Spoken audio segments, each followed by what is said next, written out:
Hi, everyone. Welcome to today's Lean Publishing Tip of the Day live stream. Today, I'm going to be talking a little bit about why we at LeanPub think that authors should typically charge more than they do for self-published nonfiction books. Before we get going, I'll just do the usual housekeeping. You can find all of these videos recorded and watch them anytime on our YouTube channel at LeanPub on the Lean Publishing Tip of the Day playlist. And you can also find an accompanying blog post for each of these live streams on our blog at leanpub.com/blog. If you don't see this article, the article for this video there on the blog page right away, you can just click on the magnifying glass and then you can search for the keywords and find the accompanying article. The accompanying article is often useful because there will be links and things like that in there to articles of interest in our Author Help Center, which, by the way, is a great resource if you're a self-published author and you're thinking of using LeanPub or you are using LeanPub and you're looking for some information about something. You can also get these Lean Publishing Tips of the Day sent to you in your inbox by signing up for the Lean Publishing Daily newsletter that is sent out every weekday. You'll have to scroll down a little bit, but that's good news because what you'll be scrolling down in the email past is a bunch of great deals on ebooks and best-selling ebooks and new ebooks and online courses and ebook bundles and things like that. On LeanPub, it's a great way to discover new authors and books and to get a deal on maybe that book you've had your eye on LeanPub for a while. So let's just get going.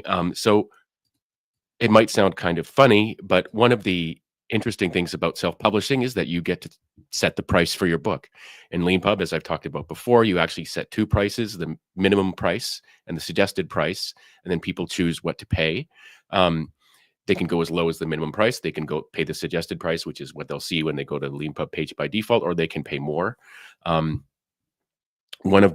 so you actually have to make a decision about what to set the price at.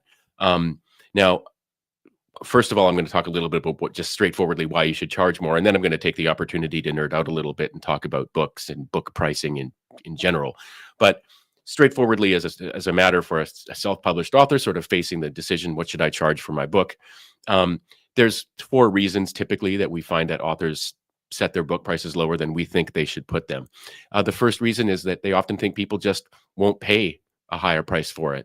That's a natural enough thing to think, especially in the absence of any kind of data or experience with selling that particular book, or if it's your first time self-publishing. Often people just think, no one's going to pay that price for my book, so they set the suggested price to be lower than that. Also, people often don't want to look like they're trying to rip people off.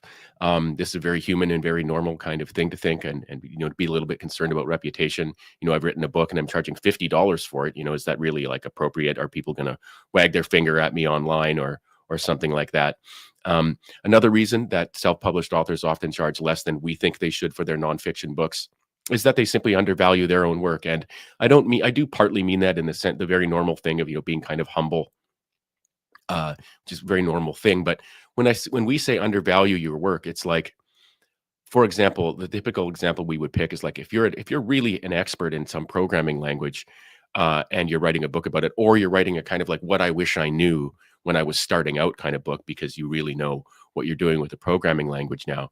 Just think about how much money you're saving your readers by saving them time. The most straightforward way of thinking about the kind of value of your nonfiction book, if it's a prescriptive nonfiction book about computer programming or something like that. Just think about how much time you're saving them, not just now on some project, but throughout their whole career. Or for example, if you're teaching someone something and they're going to be able to get a new, better job because of that, or they're going to get a promotion and make more money because of that. If they're really stuck on a problem and your book has the solution for it, think about how much money they might be able to make from that. So when you think about what the value of your book is, if people can what they learn can actually help them make more money, your book is worth way more than you probably think it is. It's worth way more than the price that you're charging for it. And, if you're writing a book for consultants, for example, just think about what their hourly rate is. And if your book can save them more than that hourly rate, then it's worth more than 1 hour.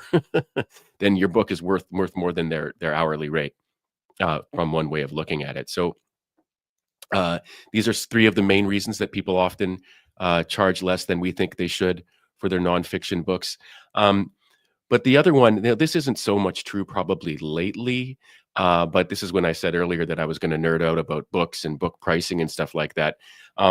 There is probably still a tendency for some people to charge less for their ebook just because it's an ebook, and that there's this idea that print books should be worth more. Now, this is where I'm going to get kind of nerdy. Well, let me share. 10 years ago, I published an article in TechCrunch. Thanks very much, TechCrunch. I just submitted it cold. With that, I called On the Dark Matter of the Publishing Industry. What this article was basically about is that a lot of the conventional book publishing companies were/are hostile to ebooks. And the reason for that, I argue, is that basically the conventional publishing companies, their business model kind of evolved around the externalities of paper. That's a complicated thing to say, but basically, if you think about the whole book industry, they were making think about what you have to do to create a paper book. Think about what you have to do to produce it. Think about what you have to do to produce it in a number and sell it to retailers, and then have retailers put it on sale and sell it in their physical stores. An example around this, this is one way bookstores make money, is they charge for space on the shelf. Believe it or not, if you walk into a bookstore and you see a book prominently placed right in front of you on the first shelf, it could be that the publisher actually paid for that book to be put there. Another way that publishers pay for bookshelf space is they make the books really fat. If you've ever seen a really fat book, that might be that size in order to crowd out other books from being sold on that shelf to compete with it, basically. So if a publishing company has a lot of money to produce books, and if they have the kind of clout to encourage retail booksellers to put their books on the shelves, and they make them fatter to take up more space. So that's just a kind of example of how the physicality of book products are used to make money and compete. For example, then when ebooks come along, you can just imagine what a threat this is to the paper book publishing model, right? I can get the same words with basically zero distribution cost. That's actually, if your profit is all bound up in essentially kind of competing around the kind of distribution networks for physical objects, then the idea of somebody being able to get the product just without any kind of that distribution happening is a threat to your fundamental business model. And so a lot of really strange things started happening in the book publishing industry. You probably still see this nowadays to some extent, but one thing that you would see is that believe it or not, publishers would publish an ebook at a higher price. They would sell it for a higher price than the paper book. Yeah, that's an actual thing. I view it as a kind of moral wickedness, to be blunt about it. To take something that can be distributed the way a digital product can and price it higher than a physical product. I mean, the reason they did it was to depress ebook sales. And then what they wanted to do was point at the low ebook sales and see no one likes ebooks. And this was all a matter of a kind of chauvinistic kind of way of trying to kind of shape public opinion to make people not want to buy ebooks. And this would be wrapped up in kind of highfalutin kind of nonsense around protecting culture and things like that. When really what it was about was preventing people from getting books for less because they made their money off charging them more, making them more expensive by only selling kind of paper books. So this article I wrote about the dark matter of the publishing industry was basically about how, one way basically that a lot of ebook sales aren't captured in the data sets basically that book industry reporters would use when they wrote articles in, the big publications like the New York Times and stuff like that. Their data sets often excluded a lot of ebook sales, and then they'd go, see, no one wants ebooks. Ebook sales are look how low they are. It was very loaded, very finger on the scale. Uh, uh, I wouldn't necessarily say that journalists who publish these kind of articles are dishonest.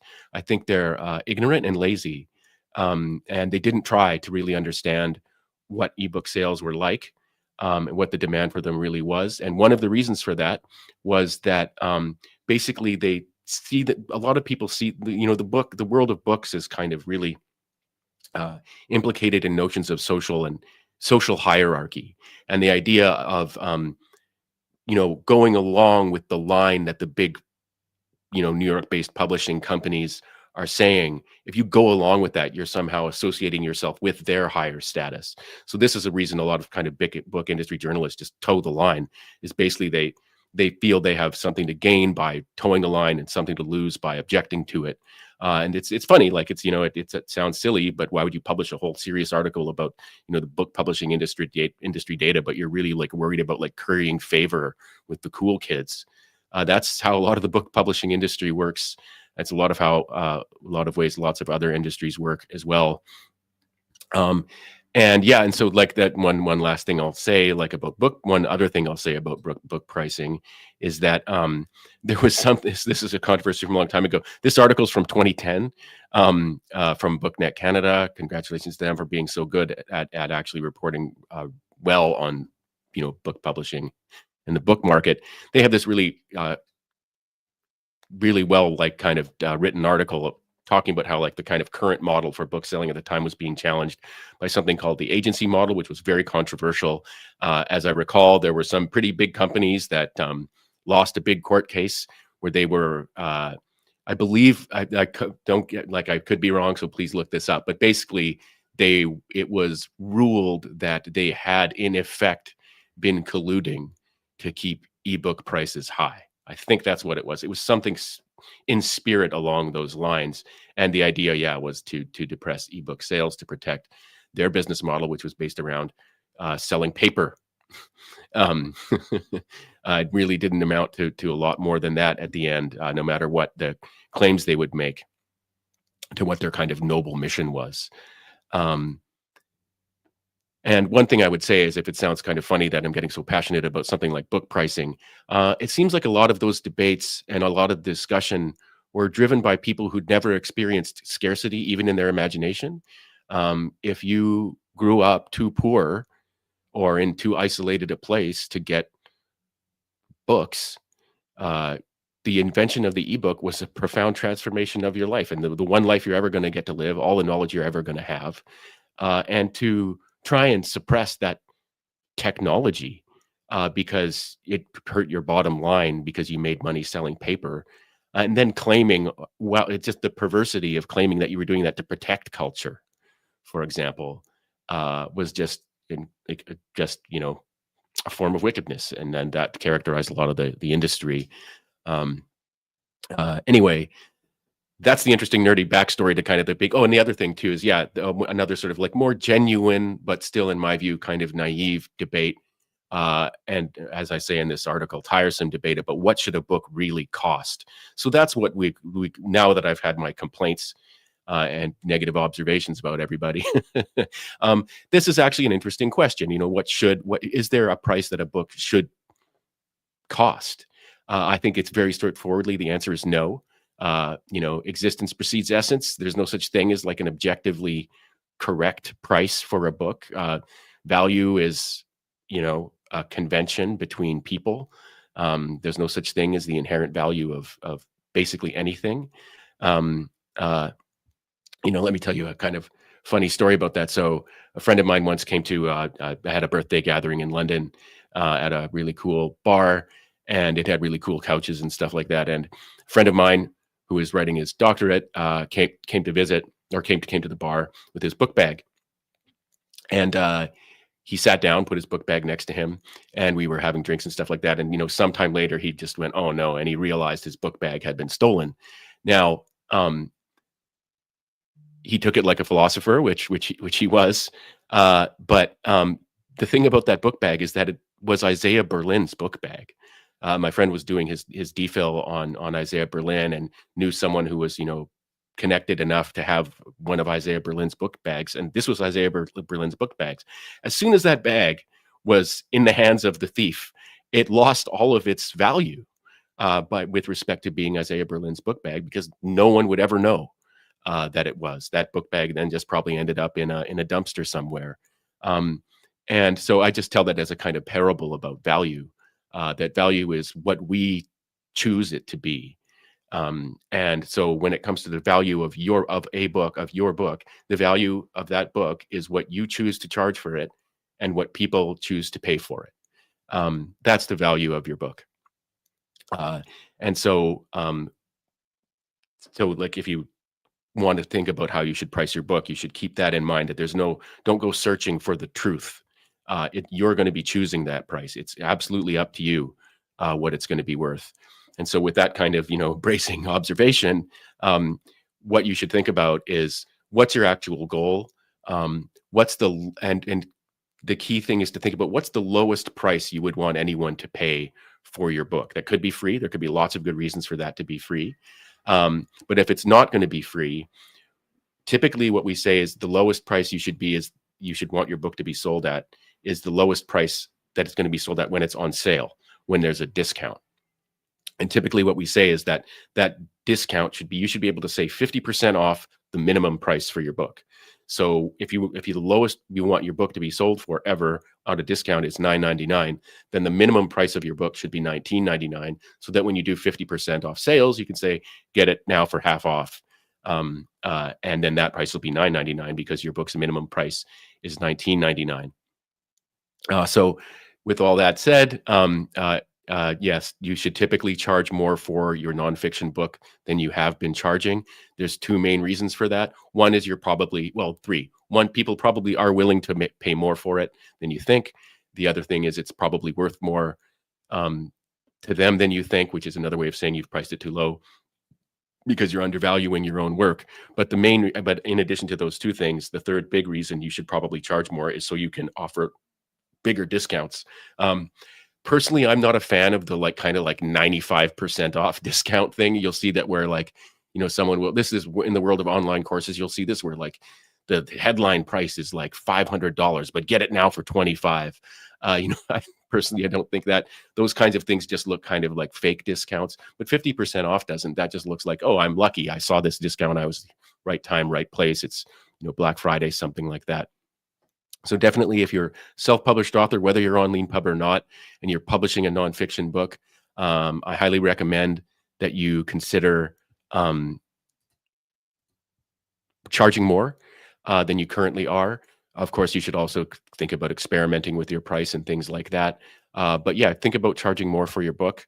On LeanPub, it's really easy to do it. You just go to the pricing page, and that's that. If you don't know where that is, you can find it easily on your LeanPub Books overview page, or you can search our Author Help Center, which is easy to find online. LeanPub Author Help Center pricing page, and you'll find an article that shows you screenshots where to go to set the prices for your book. As always, so to end with housekeeping, if you dropped in late, you can find this video recorded on our YouTube channel at LeanPub.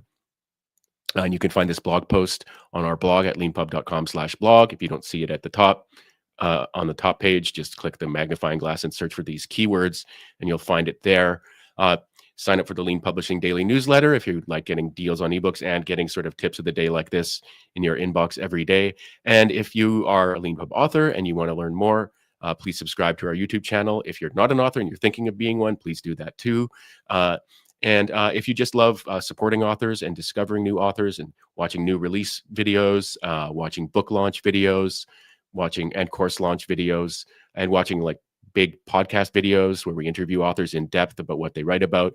If you like explainer videos and things like that, you'll find some on our YouTube channel as well. So it's at LeanPub on YouTube, where you can find all of that and like and subscribe. So thank you very much, everyone, for watching this Lean Publishing tip of the video.